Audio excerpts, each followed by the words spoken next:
ಹೋಟೆಲ್ಗೆ ಹೋಗಿ ಪಾಲಕ್ ಪನ್ನೀರನ್ನ ತೊಗೊಬೇಕು ಅಂದರೆ ತುಂಬ ದುಡ್ಡು ಕೊಡಬೇಕಾಗತ್ತೆ. ಇವತ್ತು ಅದೇ ಹೋಟೆಲ್ ಸ್ಟೈಲಲ್ಲೇ ಅದೇ ಟೇಸ್ಟಲ್ಲೇ ಮನೆಯಲ್ಲೇ ಪಾಲಕ್ ಪನ್ನೀರ್ ಮಾಡ್ಕೊಳ್ಳೋದು ಹೇಗೆ ಅಂತ ತೋರಿಸ್ಕೊಡ್ತೀನಿ. ತುಂಬ ಸುಲಭವಾಗಿ ಮಾಡ್ಕೊಬೋದು. ಟೇಸ್ಟ್ ಕೂಡ ಅಲ್ಟಿಮೇಟ್ ಆಗಿರುತ್ತೆ. ಖಂಡಿತ ಟ್ರೈ ಮಾಡಿ. ಮನೇಲಿ ಎಲ್ಲರಿಗೂ ಈ ರೆಸಿಪಿ ಇಷ್ಟ ಆಗುತ್ತೆ. ನಮಸ್ತೆ, ಶುಶಿ ಅಡುಗೆ ಚಾನಲ್ಗೆ ನಿಮ್ಮೆಲ್ಲರಿಗೂ ಸ್ವಾಗತ. ಬನ್ನಿ ಈ ರೆಸಿಪಿನ ಮಾಡ್ಕೊಳ್ಳೋದು ಹೇಗೆ ಅಂತ ನೋಡೋಣ. ದಯವಿಟ್ಟು ವಿಡಿಯೋನ ಕೊನೆವರೆಗೂ ನೋಡಿ. ಮೊದಲಿಗೆ ಸ್ಟವ್ ಹಚ್ಚಿ ಒಂದು ಬಾಣಲಿನ ಒಲೆ ಮೇಲೆ ಇಟ್ಕೊಂಡು 1.5 ಲೀಟ್ರಷ್ಟು ನೀರನ್ನ ಹಾಕ್ಕೊಂಡು ನೀರನ್ನ ಕಾಯೋದಕ್ಕೆ ಬಿಡಬೇಕು. ನಾನು ಮೊದಲೇ ಒಂದು ದೊಡ್ಡ ಕಟ್ಟಷ್ಟು ಪಾಲಕ್ ಸೊಪ್ಪನ್ನ ತಗೊಂಡು ಕ್ಲೀನ್ ಮಾಡಿಕೊಂಡು 2 ಸಲ ನೀರಲ್ಲಿ ಜಾಲಿಸಿ ತೊಳೆದಿಟ್ಕೊಂಡಿದ್ದೀನಿ. ಈಗ ಈ ನೀರು ಕುದಿಯೋಕ್ಕೆ ಶುರು ಆಗ್ತಾ ಇದೆಯಲ್ಲ, ಈ ಪಾಲಕ್ ಸೊಪ್ಪನ್ನೆಲ್ಲನೂ ನೀರಲ್ಲಿ ಹಾಕೊಂಡ್ಬಿಡ್ಬೇಕು. 1 ಸ್ಪೂನ್ ತಗೊಂಡು ಈ ಥರ ಸೊಪ್ಪೆಲ್ಲನೂ ನೀರಲ್ಲಿ ಚೆನ್ನಾಗಿ ಪ್ರೆಸ್ ಮಾಡಬೇಕು. ಈ ಥರ ಪ್ರೆಸ್ ಮಾಡಿಬಿಟ್ಟು 1 ನಿಮಿಷ ಬಿಟ್ಟರೆ ನೀರು ಕುದಿಯೋಕ್ಕೆ ಶುರು ಆಗುತ್ತೆ. ನೋಡಿ, ಕಾಣಿಸ್ತಾ ಇದೆಯಲ್ಲ ಈ ಥರ. ಈಗ ನಾವು ಸೊಪ್ಪನ್ನೆಲ್ಲನೂ ತೆಗೆದುಬಿಡಬೇಕು. ಸೊಪ್ಪು ತುಂಬಾ ಬೇಯಬಾರ್ದು, ಅದಕ್ಕೋಸ್ಕರ 1 ನಿಮಿಷ ನಾವು ಕುದಿಸ್ಕೊಂಡ್ರೆ ಸಾಕು. ಈ ಥರ ರುಚಿಯಾದ ಅಡುಗೆಗಳು ಬೇಕು ಅಂತಂದರೆ ದಯವಿಟ್ಟು ಶುಶಿ ಅಡುಗೆ ಚಾನಲ್ನ ಸಬ್ಸ್ಕ್ರೈಬ್ ಮಾಡಿಕೊಂಡು ಬೆಲ್ಲೈಕನ್ನ ಒತ್ತಿಬಿಡಿ. ಬೆಲ್ಲೈಕಾನ್ ಒತ್ತೋದ್ರಿಂದ ನಾನು ಅಡುಗೆ ಮಾಡಿದ ತಕ್ಷಣವೇ ನಿಮಗೆ ನೋಟಿಫಿಕೇಷನ್ ಸಿಗುತ್ತೆ. ಹಾಗೆ ನನ್ನ ರೆಸಿಪಿಗಳನ್ನೆಲ್ಲ ದಯವಿಟ್ಟು ನಿಮ್ಮ ಫ್ಯಾಮಿಲಿ ಫ್ರೆಂಡ್ಸ್ಗೆ ಶೇರ್ ಮಾಡೋದನ್ನ ಮರ್ತೋಗ್ಬೇಡಿ. ನೋಡಿ, ಈಗ ಎಲ್ಲ ಸೊಪ್ಪನ್ನ ತೆಗೆದು ನಾನು ಇಟ್ಕೊಂಡಿದ್ದೀನಿ. ಒಂದು ಪಾತ್ರೆಯಲ್ಲಿ ಆಲ್ರೆಡಿ ನಾನು ಐಸ್ ಕ್ಯೂಬ್ ಹಾಕಿ ಐಸ್ ನೀರನ್ನ ಹಾಕಿ ಇಟ್ಕೊಂಡಿದ್ದೀನಿ. ಈಗ ನಾವು ತೆಗ್ದಿರೋ ಸೊಪ್ಪನ್ನೆಲ್ಲನೂ ಈ ಐಸ್ ನೀರಲ್ಲಿ ಹಾಕ್ಕೊಂಡು ಮತ್ತೆ ಸ್ವಲ್ಪ ಐಸ್ ನೀರು ಹಾಕಿ ಇದನ್ನು ನಾವು ಈ ಥರ ಮಿಕ್ಸ್ ಮಾಡಿಬಿಟ್ಟು ತಣ್ಣಗಾಗಕ್ಕೆ ಬಿಡಬೇಕು. 1 ನಿಮಿಷ ಈ ಥರ ತಣ್ಣಗಾಗಕ್ಕೆ ಬಿಟ್ಬಿಡೋಣ. ನೋಡಿ, ಈಗ ತಣ್ಣಗಾಗಿದೆ.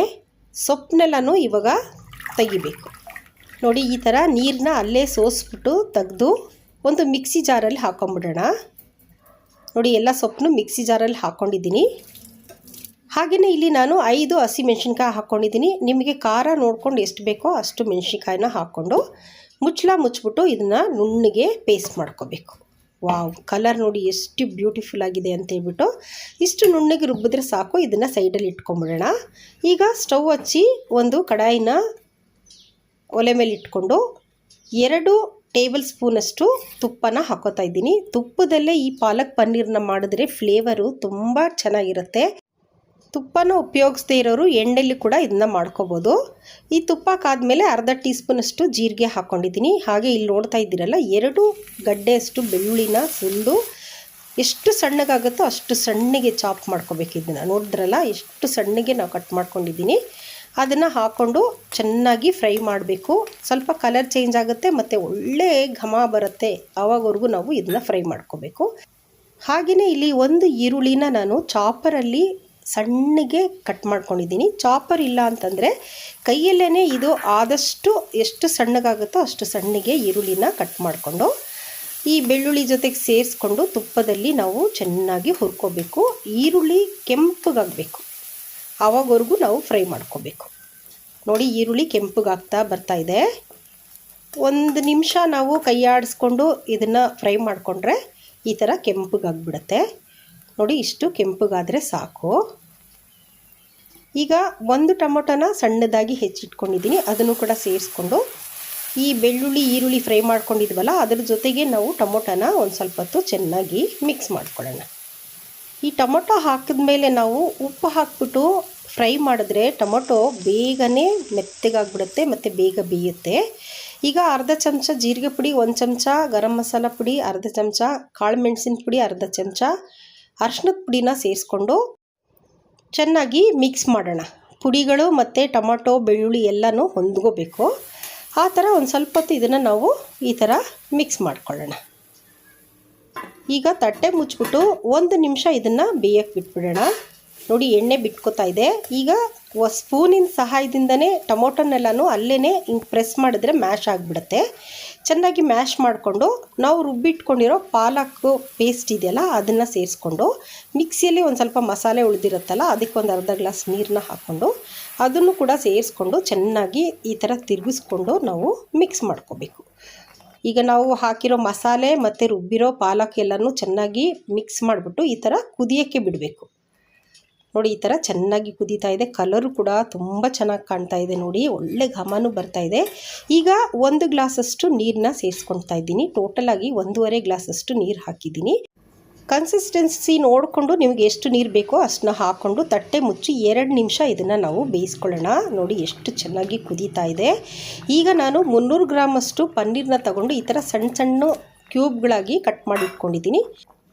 ಈಗ ಕುದೀತಾ ಇರೋ ಪಾಲಕ್ ಜೊತೆಗೆ ಈ ಪನ್ನೀರನ್ನ ಸೇರಿಸ್ಕೊಂಬಿಡೋಣ. ಈಗ ರುಚಿ ನೋಡಿಕೊಂಡು ಉಪ್ಪು ಏನಾದರೂ ಬೇಕಂದರೆ ಸೇರಿಸ್ಕೊಳ್ಳಿ. ಇಲ್ಲಿ ಉಪ್ಪು ಸ್ವಲ್ಪ ಕಮ್ಮಿ ಇತ್ತು, ಅದಕ್ಕೆ ಒಂದು 1/4 ಸ್ಪೂನಷ್ಟು ಉಪ್ಪನ್ನ ಹಾಕ್ಕೊಂಡು ಚೆನ್ನಾಗಿ ಮಿಕ್ಸ್ ಮಾಡಬೇಕು. ಈಗ ಪನ್ನೀರು ಪಾಲಕು ಎಲ್ಲ ಚೆನ್ನಾಗಿ ಹೊಂದ್ಕೊಬೇಕು. ಲೈಟಾಗಿ ಮಿಕ್ಸ್ ಮಾಡಿ ಒಂದೇ ಸಲ ತಿರುಗಿಸ್ಬಿಟ್ರೆ ಪನ್ನೀರೆಲ್ಲ ಒಡೆದೋಗ್ಬಿಡುತ್ತೆ. ಈಗ ತಟ್ಟೆ ಮುಚ್ಚಿಬಿಟ್ಟು 2ರಿಂದ 3 ನಿಮಿಷ ಇದನ್ನು ನಾವು ಕುದಿಸ್ಕೋಬೇಕು. 2 ನಿಮಿಷ ಆಗಿದೆ, ತಟ್ಟೆ ತೆಗ್ದಿದ್ದೀನಿ. ಮತ್ತು 1 ನಿಮಿಷ ಇದೇ ಥರ ಒಲೆ ಮೇಲೆ ಇಟ್ಕೊಂಡು ಮೀಡಿಯಮ್ ಫ್ಲೇಮಲ್ಲಿ ಲೈಟಾಗಿ ತಿರುಗಿಸ್ಕೊಂಡು ಬೇಯಿಸ್ಕೋಬೇಕು. ನೋಡಿ ಈಗ ಉರಿನ ನಾನು ಕಂಪ್ಲೀಟ್ ಕಮ್ಮಿ ಮಾಡಿಬಿಟ್ಟಿದ್ದೀನಿ. ನೋಡಿ ಪನ್ನೀರೆಲ್ಲ ತುಂಬ ಚೆನ್ನಾಗಿ ಬೆಂದಿದೆ. ಕಲರು ಕೂಡ ನೋಡೋಕ್ಕೆ ತುಂಬ ಚೆನ್ನಾಗಿದೆ. ಒಳ್ಳೆ ಘಮ ಅರೋಮ ಬರ್ತಾಯಿದೆ. ಹೋಟೆಲಲ್ಲಿ ನಾವು ತೊಗೊಂಡು ಬಂದು ತಿಂದರೆ ಯಾವ ಥರ ಟೇಸ್ಟ್ ಇರುತ್ತೋ ಅದೇ ಥರ ಟೇಸ್ಟ್ ಇರುತ್ತೆ. ಖಂಡಿತ ರೆಸಿಪಿನ ಟ್ರೈ ಮಾಡಿ ನೋಡಿ. ಮನೇಲಿ ಎಲ್ಲರಿಗೂ ಬಹಳನೇ ಇಷ್ಟ ಆಗುತ್ತೆ. ನೋಡಿ ಪನ್ನೀರ್ ಕೂಡ ಚೆನ್ನಾಗಿ ಬೆಂದಿದೆ. ಈಗ ಸ್ಟವ್ನ ಆಫ್ ಮಾಡ್ಕೊಂಬಿಟ್ಟು 2 ಟೇಬಲ್ ಸ್ಪೂನಷ್ಟು ಫ್ರೆಶ್ ಕ್ರೀಮ್ನ ನಾನು ಮೇಲೆ ಈ ಥರ ಹಾಕೋತಾ ಇದ್ದೀನಿ. ಫ್ರೆಶ್ ಕ್ರೀಮ್ ಹಾಕೋದ್ರಿಂದನೂ ಕೂಡ ಪಾಲಕ್ಗೆ ಒಂದು ಒಳ್ಳೆ ಟೇಸ್ಟ್ ಕೊಡುತ್ತೆ. ನೋಡಿ ಬಿಸಿ ಬಿಸಿಯಾದ ಪಾಲಕ್ ಪನ್ನೀರು ಮನೇಲೇ ರೆಡಿ ಮಾಡ್ಕೊಂಬಿಡ್ಬೋದು. ಟೇಸ್ಟ್ ಕೂಡ ಹೋಟೆಲಲ್ಲಿ ತಂದರೆ ಹೇಗಿರುತ್ತೆ ಅದೇ ಟೇಸ್ಟಲ್ಲೇ ಇರುತ್ತೆ. ರೆಸಿಪಿನ ಒಂದು ಸಲ ಟ್ರೈ ಮಾಡಿ ನೋಡಿಬಿಟ್ಟು ಹೇಗಿತ್ತು ಅಂತ ನನಗೆ ಕಮೆಂಟ್ ಮಾಡಿ ತಿಳಿಸೋದನ್ನ ಮರ್ತೋಗಬೇಡಿ. ಇದನ್ನು ಬಿಸಿ ಬಿಸಿ ಪರಾಠ, ಚಪಾತಿ, ಕುಲ್ಚಾ, ನಾನ್ ಮತ್ತು ಜೀರಾ ರೈಸು ಇದ್ರ ಜೊತೆಗೆಲ್ಲನೂ ಈ ಪಾಲಕ್ ಪನ್ನೀರು ಒಳ್ಳೆ ಚೆನ್ನಾಗಿ ಹೊಂದ್ಕೊಳ್ಳುತ್ತೆ.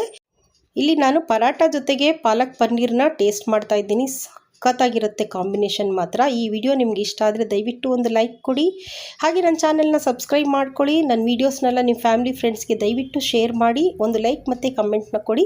ಮತ್ತೊಂದು ಒಳ್ಳೆ ರೆಸಿಪಿ ಜೊತೆ ಸಿಗ್ತೀನಿ. ಅಲ್ಲಿವರೆಗೂ ಟೇಕ್ ಕೇರ್, ಬಾಯ್.